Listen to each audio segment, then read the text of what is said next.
Aujourd'hui, je vais t'expliquer comment on fait pour imprimer de l'argent, d'abord en euros, puis en bitcoins. C'est le premier billet bitcoin que je vois. C'est le Bitcoin Paper Wallet. Et ça, c'est la crypto-anarchie, mais sans batterie.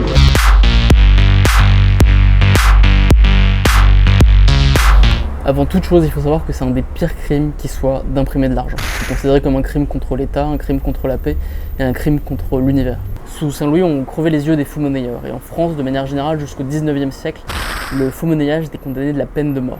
Puis c'était condamné de la prison à vie. Aujourd'hui, on risque jusqu'à 30 ans de prison, plusieurs centaines de milliers d'euros d'amende si on imprime de la fausse monnaie. La question, c'est qu'est-ce qui fait la différence entre de la vraie et de la fausse monnaie? Pour certains économistes, quand les banques impriment de l'argent à partir de rien, sans que ce soit lié à l'or ou à une matière première, c'est aussi de la fausse monnaie. Il faut savoir que de toute façon, tout est fait pour qu'on ne puisse pas imprimer de l'argent. Par exemple, sur Photoshop, il est impossible, interdit par le logiciel même, d'éditer l'image numérique d'un billet. Et en fait, j'ai ce message-là. Cette application ne permet pas la retouche d'image de billets de banque pour obtenir blablabla. Je suis bloqué. C'est juste pas possible. Ah, là ça marche. En fait, ils refusent de l'utiliser. Ça disparaît quoi. La plupart des imprimantes ont aussi un blocage interne qui les empêche de scanner et recopier un billet de banque. Et j'ai voulu le vérifier par moi-même. Évidemment, pour pouvoir scanner des billets de banque, il faut en avoir. Et moi, même si j'ai fait un projet de 30 jours à utiliser uniquement des bitcoins, il y a une possibilité, c'est d'utiliser une carte noire qui s'appelle une Xapo, qui permet, alors qu'on met uniquement des bitcoins dessus, de retirer des euros dans n'importe quel distributeur de billets de banque.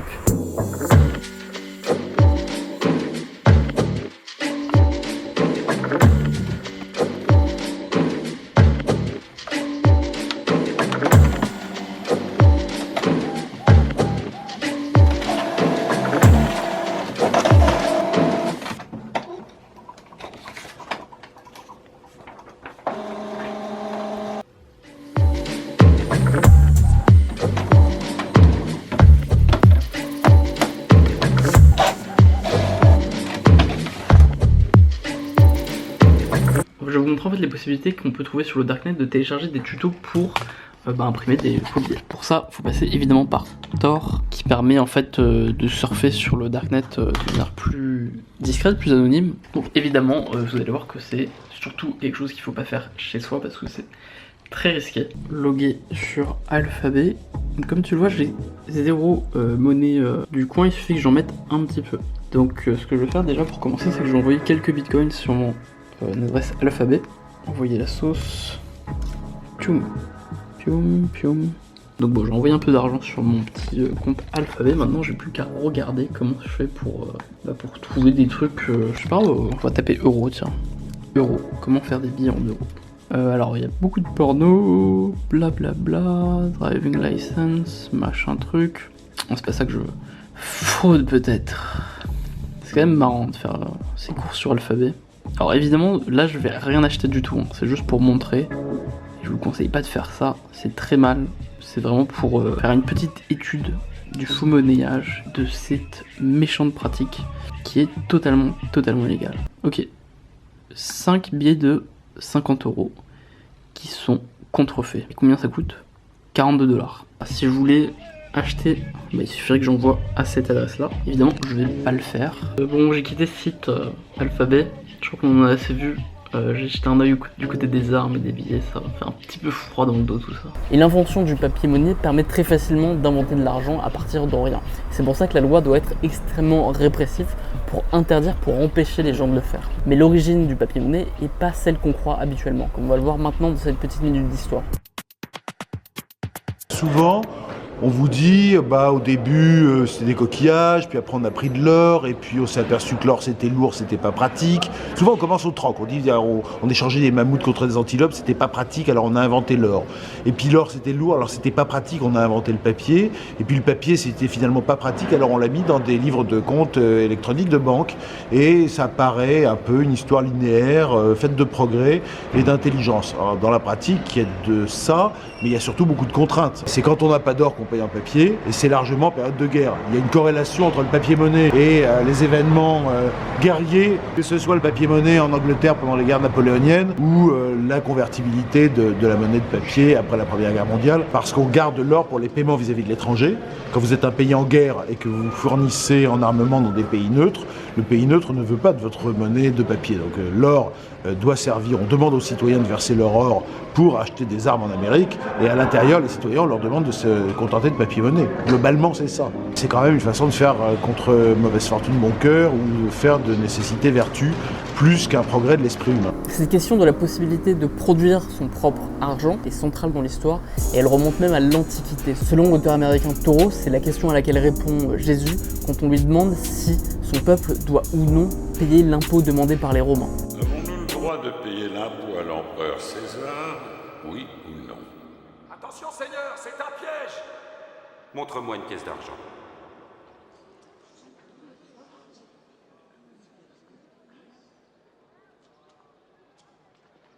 De qui porte-t-elle l'effigie et l'inscription? Alors rendez à César ce qui est à César, et à Dieu ce qui est à Dieu. Tolstoï, dans le livre L'argent et le travail, nous explique que l'argent est toujours lié à un tribut qu'on doit à un empereur, à quelqu'un qui nous domine. Et la possibilité d'imprimer de l'argent, en fait, c'est la possibilité d'échapper à la dette qui va avec l'argent qu'on nous impose. Comme on l'a vu, c'est extrêmement difficile d'imprimer des euros, des billets de banque, et de toute façon, c'est réprimé d'une manière extrêmement sévère. Mais il y a une autre possibilité, c'est d'imprimer des bitcoins. Pour ça, il y a plusieurs possibilités. La première, c'est de le faire en téléchargeant un programme qui va permettre de créer de l'entropie du hasard pour générer une clé publique liée à une clé privée. La clé publique va permettre d'envoyer cet argent à cette adresse et de la partager avec les autres utilisateurs de Bitcoin. La clé privée va te permettre de retirer l'argent qui correspond à cette adresse Bitcoin. Faut générer de l'entropie. Tu vois, faut que je fasse des trucs comme ça. Et là, en fait, je fais parce que j'ai téléchargé le truc depuis le GitHub sur mon ordinateur. Il faut pas se connecter à Internet. Parce que bizarrement, en fait, le truc le plus sûr sur Internet, c'est de couper Internet. On peut toujours se faire hacker, on peut toujours se faire avoir. Le plus sécurisé dans la vie, c'est pas une appli magique hyper cryptée, etc. Le plus sécurisé, c'est juste de faire les choses hors ligne. Je vais mettre l'image customisée. Voilà, petit ego trip. On va faire pleuvoir les yébis à mon nom. Et je vais inventer ma monnaie maintenant. On fait l'arrière.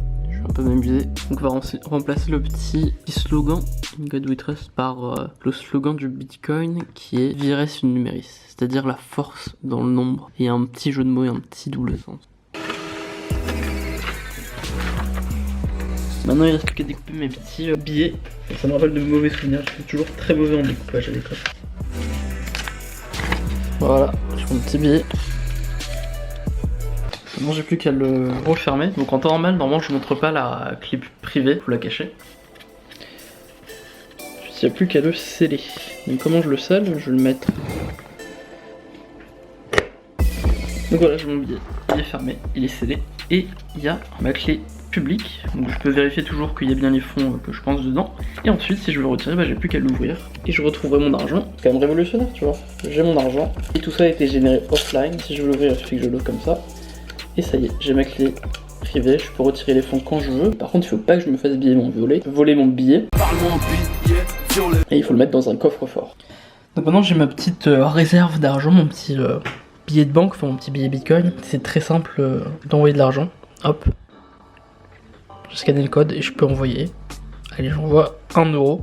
Si t'as chopé le code, la clé privée, tu peux récupérer 7 euros quand tu veux. Il suffit de créer un portefeuille. Bon, maintenant, on va importer l'adresse. Donc, hop, j'ai pris l'adresse publique. Maintenant, je vais prendre la clé privée. On va voir s'il y a bien 1 euro dessus. Donc voilà, je suis passé sur l'importation de la clé privée. Et voilà, maintenant j'ai une nouvelle adresse. Tu vois, ça, c'est ma nouvelle adresse sur laquelle j'ai 1 euro et j'ai la clé. Normalement, tout ça, faut pas le partager sur internet et pas faire une vidéo YouTube pour le montrer.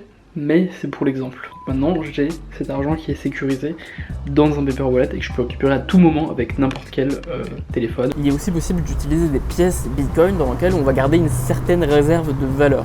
Je te laisse ouvrir. Je montre pas ton visage. Donc ça vaut un demi-bitcoin, ce qui fait combien d'euros? 500 et quelques euros. Je peux la toucher? Je peux la prendre? Oui. Là, c'est ta clé publique. Oui. Et donc sur ta clé publique, tu peux vérifier que tu as bien 500 bits. Oui, 500 000 bits. Et comment tu fais du coup si tu veux utiliser cet argent un jour? Eh bien, il faut que je débloque, j'enlève la pastille ici pour trouver la clé privée à l'intérieur. La pastille, ça? Ce truc-là? C'est un autocollant? L'hologramme, il est présent parce que si j'enlève, en fait, ça va abîmer l'hologramme et on saura que la clé a été dépensée. Ce qui est intéressant avec le Bitcoin, c'est que c'est non seulement possible d'imprimer des billets et de créer des pièces Bitcoin, mais c'est aussi possible de créer la valeur Bitcoin soi-même en minant. C'est plus compliqué de le faire aujourd'hui avec les Bitcoins individuellement, dans son petit ordinateur chez soi, mais c'est possible avec d'autres crypto-monnaies comme l'Ether. T'as miné des Ethers tout l'hiver avec ça. Et là, pourquoi tu l'as arrêté? Ah, en fait, tu t'en servais comme chauffage? Bah voilà, c'est ça. Ok. Je m'en servais comme chauffage. Donc ça, c'est un chauffage Ethereum. C'est bien, oui. C'est écolo. Et ça t'a rapporté un peu? Ça va chauffer et ça va rapporter 200 et quelques. Pour créer des billets Bitcoin, il y a une autre possibilité, c'est d'utiliser une machine faite pour ça, une imprimante à billets Bitcoin. Donc elle imprime un petit papier.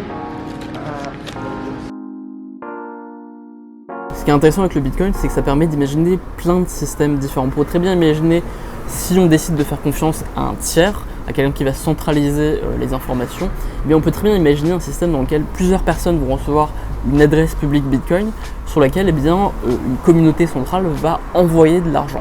Ça pourrait être par exemple un système communiste où tout le monde aurait la même somme d'argent tous les mois, où il y aurait une sorte de revenu universel, et chaque individu disposerait de sa clé privée pour retirer l'argent et s'en servir comme il le veut. Et on pourrait même imaginer que les échanges soient limités à une certaine communauté, puisque les échanges entre différentes adresses publiques Bitcoin sont par définition publics et accessibles à tous dans la blockchain.